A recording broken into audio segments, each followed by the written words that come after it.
창세기 22장 1절부터 5절 말씀입니다. 22장에 들어와 그 일 후에라고 시작합니다. 앞에 있었던 사건에 대한 간략한 설명이죠. 그 일 후에 1절이 하나님께서 아브라함을 시험하시려고 라고 시작합니다. 우리는 잘 알고 있죠. 이 시험, 하나님이 하시고자 하시는 이 테스트는 아브라함을 넘어뜨려서 힘겹게 만들고 죄짓게 하려는 그런 유혹이 아닌 것을 우리는 알고 있습니다. 하나님은 왜 시험을 주십니까? 그의 믿음을 더 강화시키고 싶으신 것입니다. 더 믿음의 사람으로 세워가려 하십니다. 그리고 시험이란 이제까지 훈련을 얼마나 잘 받아왔는지, 학생으로 치면 얼마나 공부를 열심히 해왔는지, 믿음이 얼마나 성장되었는지를 정확하게 파악하고 측정하는 그러한 것을 시험이라고 하죠. 시험을 통해서 어떠한 효과가 있냐면 이전에 했던 것들을 다시 공부하고 준비하는 그러한 효과가 있습니다. 시험 자체가 또 학생의 공부가 되고 믿음의 사람들에게는 훈련이 되어지는 것입니다. 그러하기 때문에 하나님이 주시는 그 시험은 사랑의 시험입니다. 우리를 더 강화시키고 믿음으로 세워가시기 위한 사랑에서 출발된 것입니다. 야고보서 1장 12절 13절 시험을 참는 자는 복이 있다라고 합니다. 이 테스트를 잘 견디는 자는 복을 주신다는 말입니다. 이 복에 대해서 우리는 22장에서 선명하게 확인해 나가게 될 것입니다. 이는 시련을 견디어낸 자가 주께서 자기를 사랑하는 자들에게, 사랑이 계속 반복되죠. 시험과 사랑이 같이 나온다는 말입니다. 사랑하는 자들에게 약속하신 생명의 면류관을 얻을 것이기 때문이다. 이게 사실은 시험에 관한 하나님의 본심입니다. 그런데 우리는 이 고난받을 때 자꾸 내가 하나님께 시험 받나 하고 하나님이 어떤 무거운 것을 가져다 주시는 분으로 말하는 경향이 있어서 뒷부분을 더 많이 강조하는데 사실은 12절이 지금 제가 읽어드린 그 본문이 진정한 하나님의 본심이라는 것이죠. 사랑의 마음. 13절에서 뭐라고 합니까? 사람이 그래서 시험을 받을 때에 내가 하나님께 시험 받는다 말하지 마라. 이제부터는 나를 넘어뜨리려 하시나? 나를 유혹에 그냥 넘겨서 끝내게 하시나? 이런 말을 하지 말라는 것이죠. 하나님은 악에게 시험을 받지도 아니하시고 친히 아무도 시험하지 아니하시느니라. 한국말로 시험 나오지만 우리가 잘 알지 않습니까? 우리를 함정에 빠뜨리려는 시험 하지 않으신다는 겁니다. 하나님이 아브라함에게 풍성한 축복을 주시기 위한 목적에서 시험하려 하십니다. 야고보서 1장 12절은 선명하게 그것을 선언했죠. 하나님은 죄에 빠지게 하는 악에게 시험을 받으시지도 않으시고 그런 시험을 주시지도 않습니다. 우리가 악에 넘어지는 것은 우리가 넘어지는 것입니다. 우리가 죄짓는 것입니다. 하나님은 이런 죄와 악이 아무리 횡행해도 그러나 크신 하나님의 뜻을 가로막지는 못합니다. 하나님께서는 결코 그의 자녀들이 죄악에 빠지도록 함정 파놓고 어려움에 처하게 하는 벌받게 하는 분이 아니라는 것입니다. 그러나 하나님이 주시는 시험은 때로 믿는 자들에게 힘겹습니다. 시험이라는 것 자체가 쉬운 것이 하나도 없습니다. 때로는 여러 가지 모양으로 오는데 고난의 모양으로 오기도 하죠. 인내를 요구하는 견딤의 모양으로 시험이 올 때도 참 많습니다.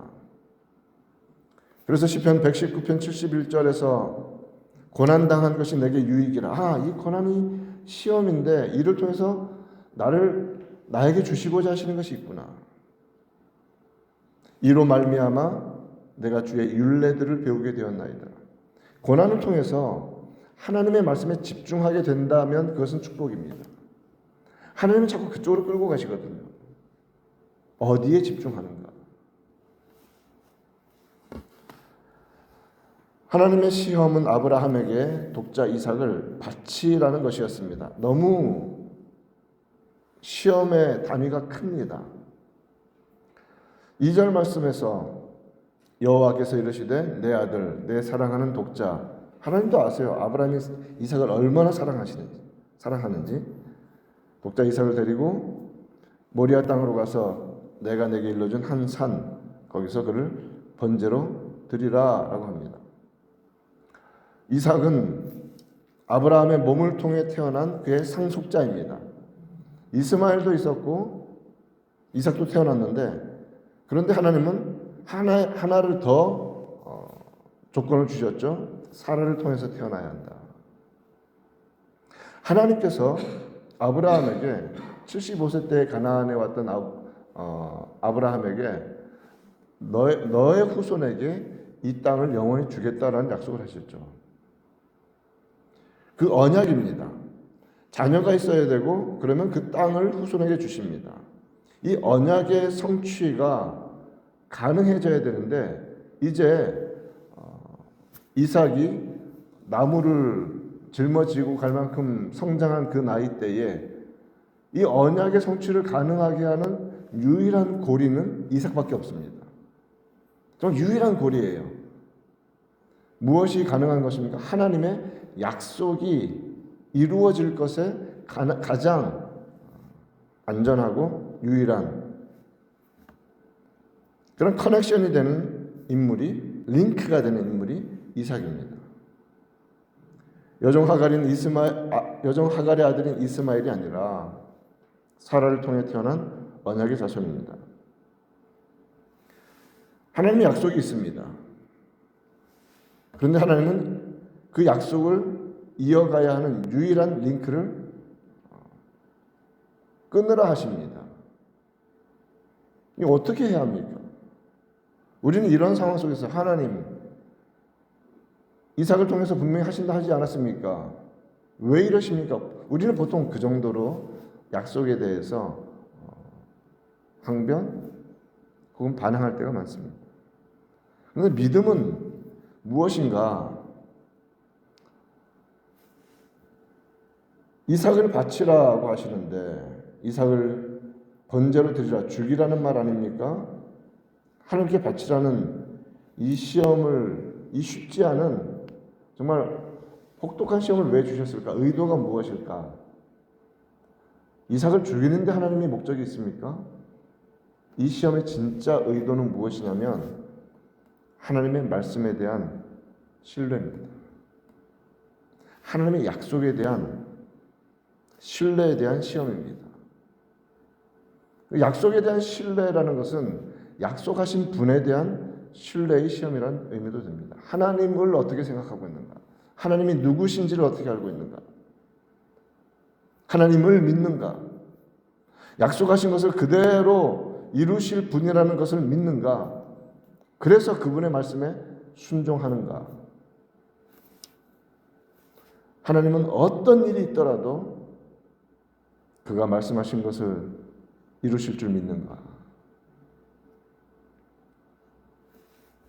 어떤 아브라함의 행위에 대한 것이 아니라 하나님에 대한 믿음의 시험이었다는 말이죠. 하나님을 어떻게 믿고 있는가?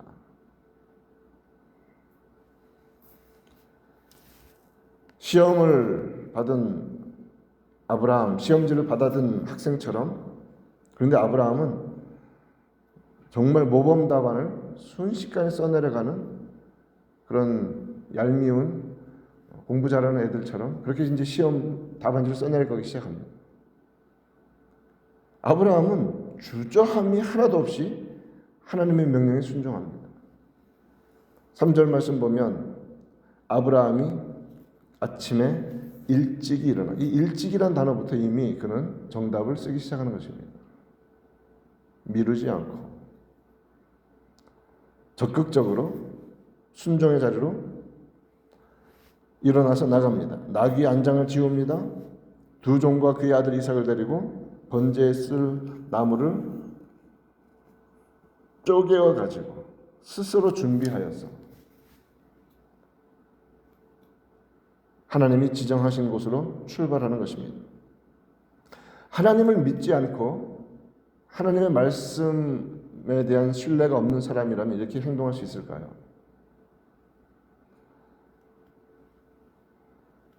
그는 하나님의 시험을 억지로 마지못해 행하려고 됐죠 하나님 라는 정도로 하는 것이 아니라 더 하나님을 믿는 믿음으로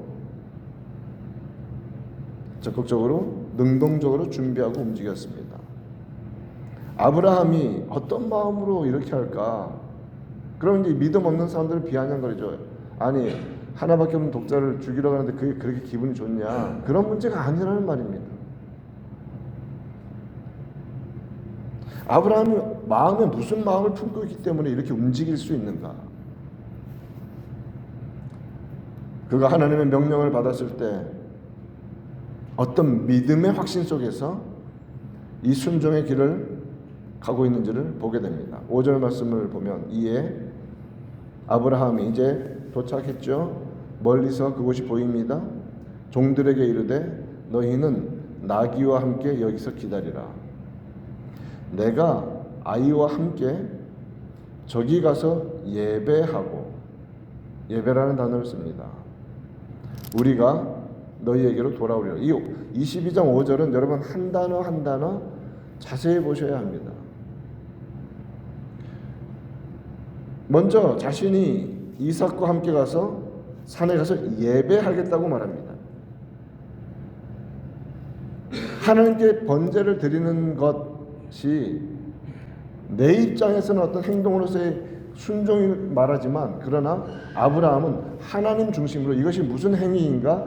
예배하는 행위라고 말하고 있습니다. 예배하러 간다. 하나님 섬기러 간다.